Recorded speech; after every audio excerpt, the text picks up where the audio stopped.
Ms. Soumya. Pleasure to be speaking with you. Welcome Likewise, to BW Excellence Awards. Soumya, let's seek your views maximum Sure. in terms of one. What does the workplace culture looks like to you in times to come? While we are in talks of Viksit Bharat and see, there's certain policies that are coming into place, and there's a different expectation from an employer-employee perspective. So how do you define this? How do you envision workplace culture in times to come? Sure. And very interesting question, very timely. I think culture is, multiple things. We are speaking about, you talked about the hybrid work or other things. Increasingly, it is going to be a co-owned thing, right, Okay. for culture. I don't think now organizations will only be in the driver's seat. It would be something where both the employee and the employer will come together to deliver on a culture. Also, I don't think it will be something very prescriptive or standard. It's Okay. something which will keep evolving and it will be dynamic.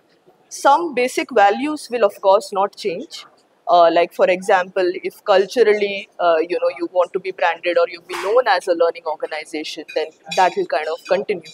The way that you kind of make it optimum for the current world or for the influx of people who are coming in, that will kind of change. But apart from that, I don't think it will be like a very top driven approach. The culture will keep evolving as the times are coming in, and it will be co-owned by both the employee and the employer who are part of it, and which means that everyone who is coming into the organization, and now including our organization, 70% of your folks would have less than 3-year tenure. So how do you ensure that what you're driving as a culture is resonating with everybody, right? So more than culture, what organizations will have in control would be the behaviors expected out of people. And that is something which is going to ultimately lead to the culture of the organization. Okay. So for example, if one of the behavior that you want to inculcate is always be responsive. You get mails, you take 10 days, you don't even reply till someone pings you or calls you. That's a simple, very simple example. Exactly. Right? But as a behavior you want to drive, that always be responsive, irrespective of whether the person is a client or your own peer or a junior person in the team or someone you don't know, but they're reaching out to you. So you need to be always That should be displaying. ingrained in a company's principle. Exactly. So that's a behavior that I want to see happening. Okay. And then that's something that we have also built something where you can recognize that behavior. So if Sugandh is always responsive, then I can go ahead and recognize her as someone who is a habit flag bearer, right? She's always responsive. You get to display that on our R&R platform. So when someone else sees that, oh, okay, so my friend Sugandh has been adjudged as a habit flag bearer for always communicating, something that even I can do. My co-employees will also imbibe maybe And that that's culture. how you set culture. I don't think you should really take culture as something which is very management driven, something very different. Ultimately, it's about what kind of behaviors do you want to drive in the organization, and therefore that gets set as a culture of the organization. So that's my take.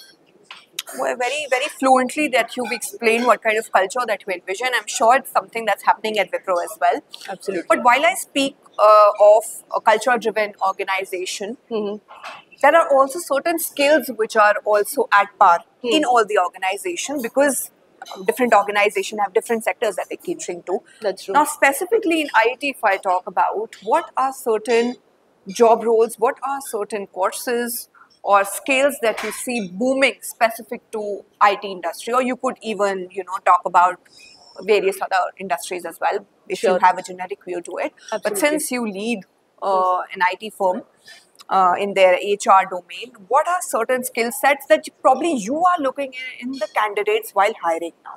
Okay. So let me answer in two parts, right? What are the skill sets that we are looking at people who are coming fresh from campus?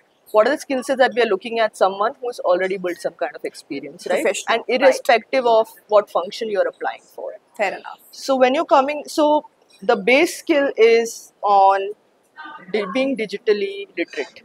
Okay. That's a given.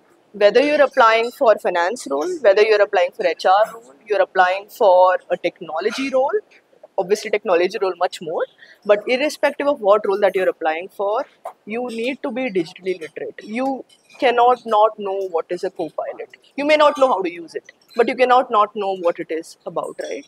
For example, in Wipro, every employee had to undergo a Gen AI basics training. It didn't matter, which team you were a part of.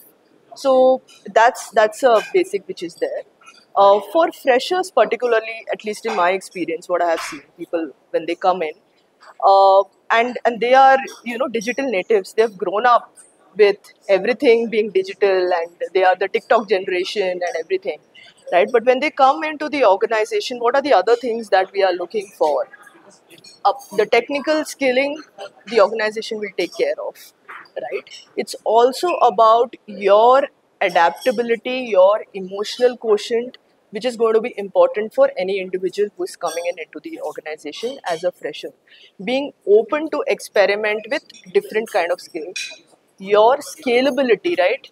How quickly are you able to take the training, and how quickly are you able to imbibe and implement the training? That is going to be the second thing.